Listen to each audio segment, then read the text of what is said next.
You're listening to an archived Cabral Concept podcast. After listening to this show, check out the most up-to-date podcasts available at stephencabral.com/podcasts or search directly on iTunes. And now, welcome to the Cabral Concept, where board-certified naturopath and integrative health practitioner Dr. Stephen Cabral shares how he was diagnosed at the age of 17 with a life-altering illness and given no hope for recovery. It was only after studying and traveling all over the world did he discover how to combine ancient Ayurvedic healing practices with state-of-the-art naturopathic and functional medicine to fully rebalance the body and re-energize it with life. It's time to discover how to get well, lose weight, and finally feel alive again. And now, here's your host, Dr. Stephen Cabral. We are going to be talking about the hidden triggers for gluten food sensitivity reactions, why you should worry about them, and how they start early in life. Can't wait to share this with you. This is not just for people with celiac disease. This is for people with known gluten sensitivity, as well as many of those people out there with low levels of inflammation that not yet know that this is affecting them. So I'll give you all sorts of ways to actually check for this, whether it be simply becoming more self-aware with your own body, running a lab test, or simply eliminating from your life and your diet for a period of 3 to 6 weeks. So we'll give you many different options. I always want to give you certain takeaways, and that's, of course, one of them. I like to give you an array. So basically, let's give things to people that are free, that you can get started with absolutely no cost. Like yesterday, I gave you 7 lifestyle shifts to have more energy. Those are basically low to no cost ways to increase energy in your life. Today, I want to show you how, whether you believe it or not, gluten could be affecting you and your children. I mean, it really is. I have to bring this up, and I don't, listen, I'm a parent. It's not easy being a parent. Maybe for some people it is. It's not necessarily easy for my wife and I being parents. We're trying to do the best that we can. We're trying to make the right choices. All around us, there's sugar and hydrogenated oils and all these different temptations and birthday parties and all these things. And we don't want our kids to feel like they're missing out. But at the same time, our number one priority is to look after our children. And it's to keep our children healthy. It's kind of like my practice. My number one priority in my practice is to make sure that I'm keeping my private wellness clients healthy and that my health coaches are keeping their private wellness clients healthy. Like, that's our job. I mean, that's my first priority. So I have 2 priorities. One of my work, same thing. Keep the people I oversee healthy. And then when I'm home, keep my family healthy. That's what I try to do. So I just want to share with you, because a lot of people overlook gluten. Here's the main reason why. Gluten is delicious to most people. Most people love bread, and they love pasta, and they love everything made with the pastries and wheat and cookies and dessert foods. And to say that you have an issue with it would make you have to shift your lifestyle.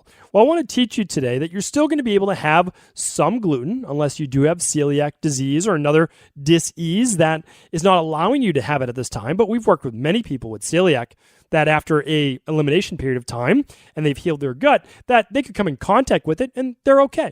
Now, I don't know if that's you or not, so I can't say that, right? Because we're not in the business of treating, diagnosing, curing-based disease. But what we do is we do realize that when the microbiome is no longer inflamed, when there's no longer massive intestinal permeability, which we'll talk about today, you can get away with a whole lot more in your body. There's a lot more flexibility. It goes back to that amazing Ayurvedic quote that I learned from Deepak Chopra many years ago.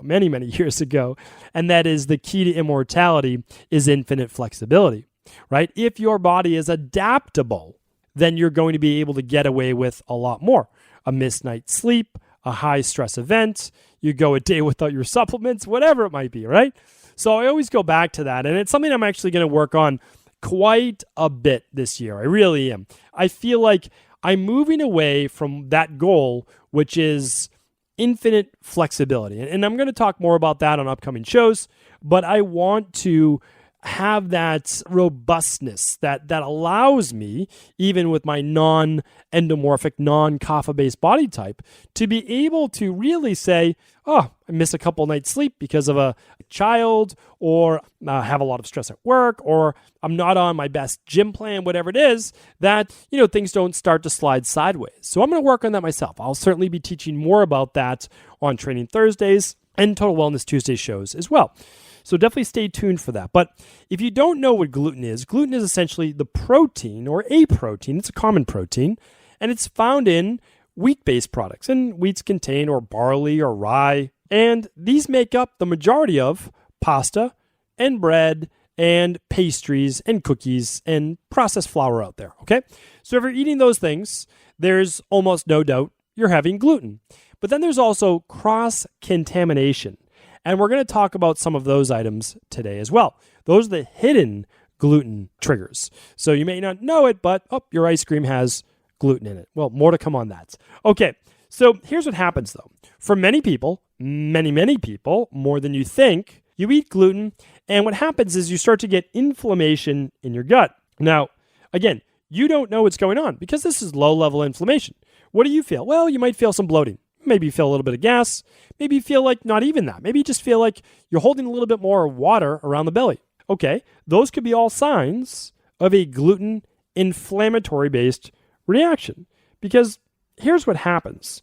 As you eat gluten, you can have multiple reactions. So you can have an IgA reaction, you can have an IgE reaction. We're talking about faster process reactions that can create things like hives or increase your heart rate. Maybe you're not self-aware. And that's, again, I'm not saying this is a bad thing, but it's why I preach self-awareness so much, is that, or you start to feel a little bit increased anxiety. All of these things can be caused by a food sensitivity. It doesn't have to be gluten. No, it does not have to be. It's just the number 2 IgG food sensitivity that I see in my practice. I'll get to that in a moment. But I want you to know that there's a clear immune reaction. So there's an immediate-based immune reaction, and then there is more of a delayed reaction. So there's a little bit of a delayed response. So we have what's called an IgG reaction. This happens a day, 2 days, or maybe 3 days after eating the food. That's why it's so hard to know sometimes the foods that are our trigger foods, that are our foods that cause the migraine, headache, anxiety, panic attack, low mood, etc., a few days later. We don't know because by the time Tuesday rolls around, who has any idea what you ate Saturday night or all day Sunday? You don't. You don't really remember that, right? I mean, maybe you do. Maybe you're really good at that. But we'll put it this way. Each one of your meals probably contained at least a half a dozen ingredients. And when you multiply that, if you just only have 3 meals a day, now I'm not saying any snacks or anything, well, you've had 18 meals, right? So you've had 9 meals. And over that now, you need to multiply that by 6 ingredients. I mean, that's over 50, it's 54 different ingredients, right? So it's like, which one was it? That's why it makes the process a little bit more complicated for an IgG reaction. It is why I recommend that everyone, including children over the age of 2, run a IgG food sensitivity test. You can do it right at home. It's a finger stick test. But again, if you don't want to do the test, that's okay. I'm going to give you the elimination today. And I also talked about how you may have skin rash. You may have bloating. Well, let me give you a few of the more serious ones. And this comes because after a while, gluten can begin to actually create a little bit more space in what's called the intestinal lumen, or what's called we can just call it the space in the inside of the gut. So we have what's called intestinal permeability, right? So that means that if we were to actually look at your intestines, it would be almost like a snake or a worm with all these different sections all moving along. And we have the enterocytes, we have everything that helps to break down your food and absorb it, all these great things, the microvilli. So, okay, great. Here's the problem though. If we eat gluten, we're creating inflammation in the gut, because there can be IgA cells moving in. We can have all sorts of other cells moving into the gut while the food is there. Then we can also have the food, the gluten, the actual molecules, the protein molecule, moving through this increased permeability in the gut wall. And then all of a sudden, we have what's called antigen-presenting cells. So we have something comes out and say, oh, okay, I've seen this before. This is a foreign body. And your body then creates an immune response. Well, people wonder how inflammation gets there. People say inflammation is the root cause of 90+% of all disease out there. I would say that's not true at all. I would say it's the root cause of 0 diseases. Inflammation is the root cause of 0 diseases. Because in this case, you could say gluten is the root cause of 90%, right? But I'm not saying that at all. What I'm saying is there's a root cause to inflammation. So if you're telling me that I just need to get rid of the inflammation, I'm saying, well, you haven't peeled back the onion enough. The onion has many, many layers. That's why for all health practitioners out there, for all nutritionists out there, for all functional medicine doctors, naturopathic doctors, acupuncturists, chiropractors doing all this amazing work, remember, continue every single day to up-level your own game. And I do the same myself. Believe me, I take the medicine myself because there is so much to learn, so much interesting work out there that, we never know it all. Whenever you're out there saying, I figured it all out, you better get back to studying because there's a lot more for you to learn. So here's the thing. We have what's called T cells that are producing cytokines. The cytokines are what's actually causing a lot of that inflammation. We're causing actual cell damage now, tissue destruction, tissue damage inside of the gut. We've got B cells releasing antibodies. The body is going to work when it sees these gluten-based molecules in the bloodstream. And now, okay, so what do we have now? Well, we have autoimmunity, right? The immune system is fighting against self, apparently, right? Or maybe not. Maybe it sees gluten-based molecules in the blood, which when I say gluten-based molecules, I mean amino acid strands, right? So there's not like a gluten molecule, but it's an amino acid strand. But I want to keep things at a high level on the podcast because I myself can get lost in the weeds, and sometimes I do. Next thing you know, I'm 22 minutes to the podcast is over. So what I want to do is just make sure we look at this at a high level, okay? You can always get deeper. There's no doubt about it. The Cabral concept should be a starting point, should give you a foundation. Then you'll lab test, or you'll do a protocol. You'll see an integrative health practitioner. You'll see your local functional medicine doctor. You'll do whatever you need to do. But let's get that information out there. So here's the big thing, though. There are signs. There are signs that the autoimmune issues caused potentially by gluten are showing up as things like low mood, depression, anxiety, or it could be showing up as headaches, brain fog, fatigue. Could be showing up as skin issues like dermatitis or eczema. Just about 4 weeks ago, I was speaking at an event. It was about the last time I spoke at an event, about 4 weeks ago. And I was doing a book signing, had someone come up to me at the table. So many great people you get to meet when you do book signings. And they said, I just want to thank you. I had eczema for my entire life. This woman was in her early 40s. Had eczema in my entire life since teenage years. And after learning about dairy and gluten, I eliminated them and I got rid of my eczema in about 4 weeks. And I was like, that's absolutely remarkable. Now, a lot of people could have said, you didn't know that dairy could have caused eczema? No, because who is there to teach people? Do your teachers? Does your government? Does the media? Does your medical doctor? Because last time I checked, they don't.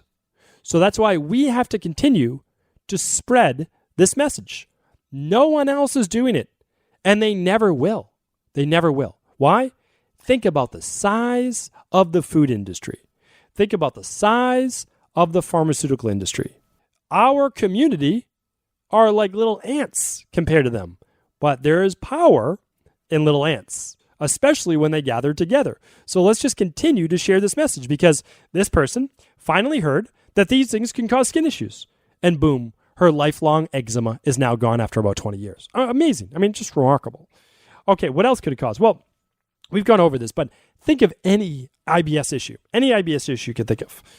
Think of Crohn's, think of irritable bowel disease, irritable bowel syndrome, bloating, gas, acid reflux, you name it, okay?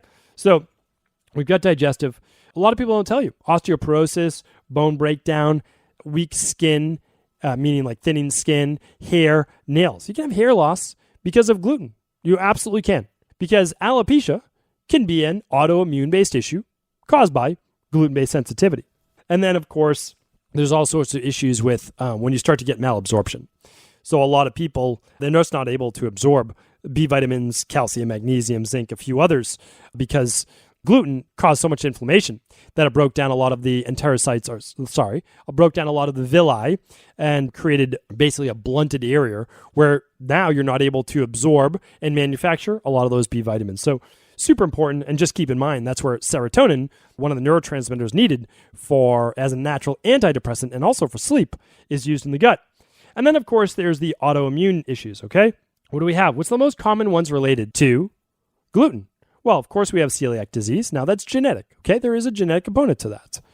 So if you have tested in a genetic test for celiac disease, for sure, then stay away from gluten, no doubt about it. But there's also rheumatoid arthritis, type 1 diabetes, Hashimoto's, certain types of, I would say, lymphomas, and then certain types of autoimmune-based cardiomyopathy. So the last thing I would add is certainly if a child or even adult has asthma or allergies, stay away from dairy, cow's milk dairy we're talking about, especially cold cow's milk dairy from hydrogenated fat sources of the milk, okay? Stay away from dairy, stay away from gluten. Two biggest things I could give you.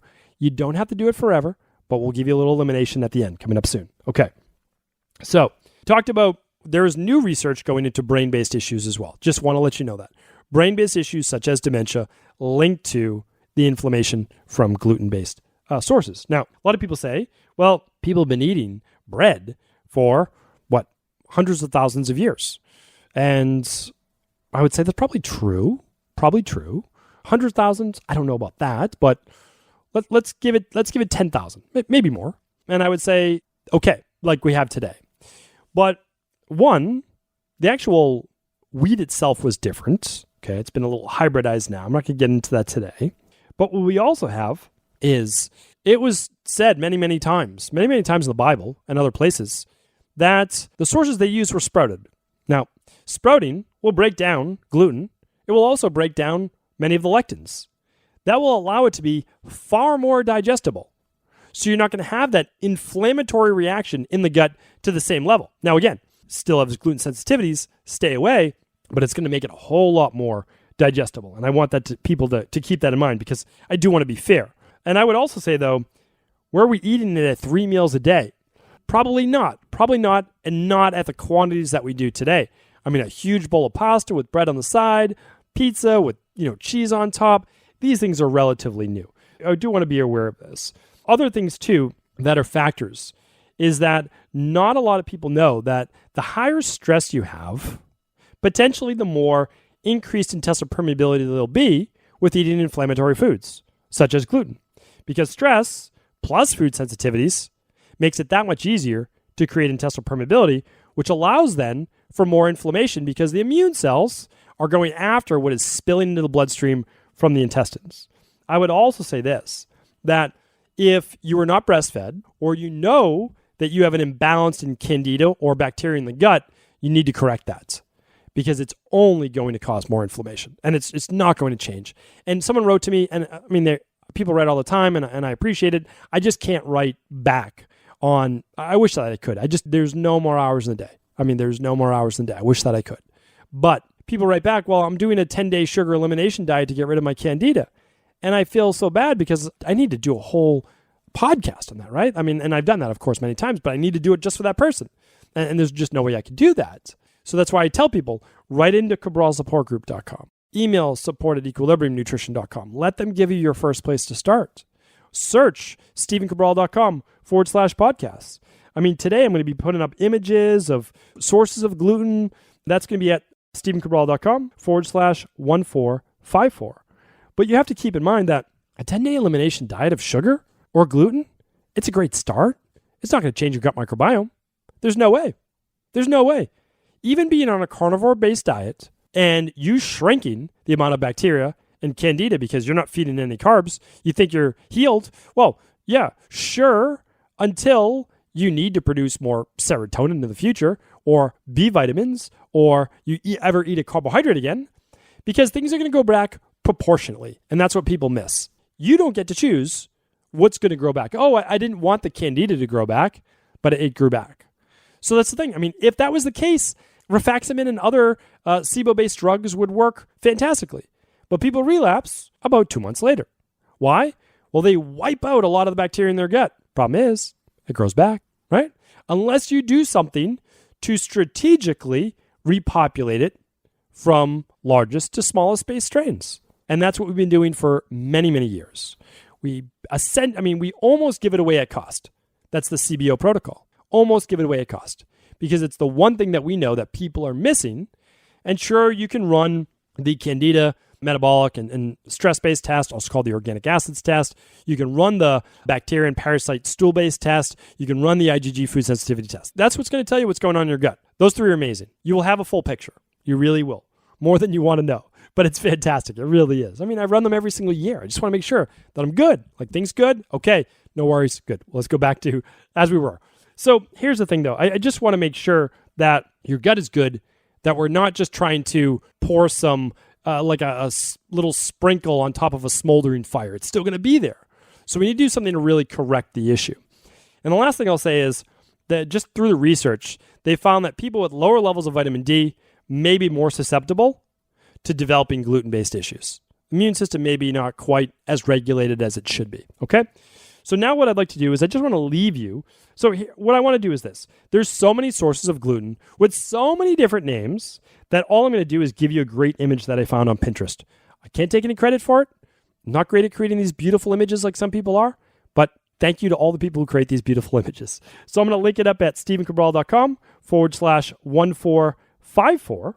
And what I'd like to do, though, is just share some of the more hidden-based sources, because it's the hidden sources that you may not know or hear about, but here's what some of the foods that they're in. They're in ice cream, frozen yogurt, pudding, granola bars, some protein bars, believe it or not, even some meats and chicken, and potato chips.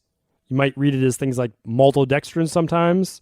In French fries, you probably didn't know that they coat the outside of French fries in gluten. They don't stick that way. They're a little bit more crunchy, right? Canned soups.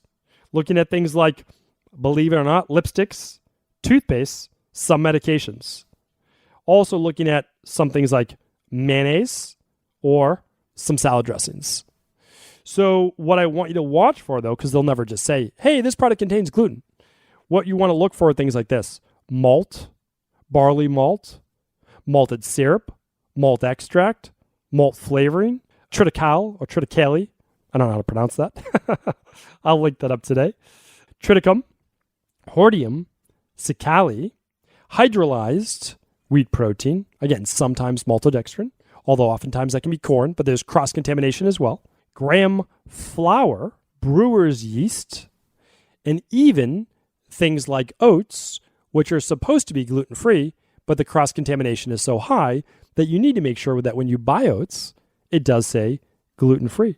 That's what I want to leave you with for today, is just to be aware. I would like to say, if you've never done a gluten elimination, I can't recommend it enough. I will do a follow-up podcast on easy switch out this for that in order for you to be able to make the switch. But, maybe I won't even, because it's so easy, right? I want you to go out there and I want you to do, right?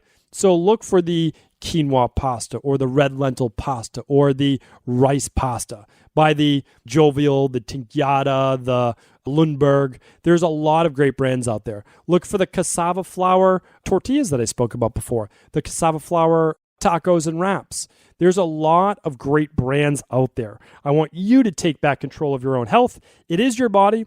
It's your family's health that we're talking about. And honestly, there's nothing more important than it. So thank you so much for tuning into the show. I appreciate you.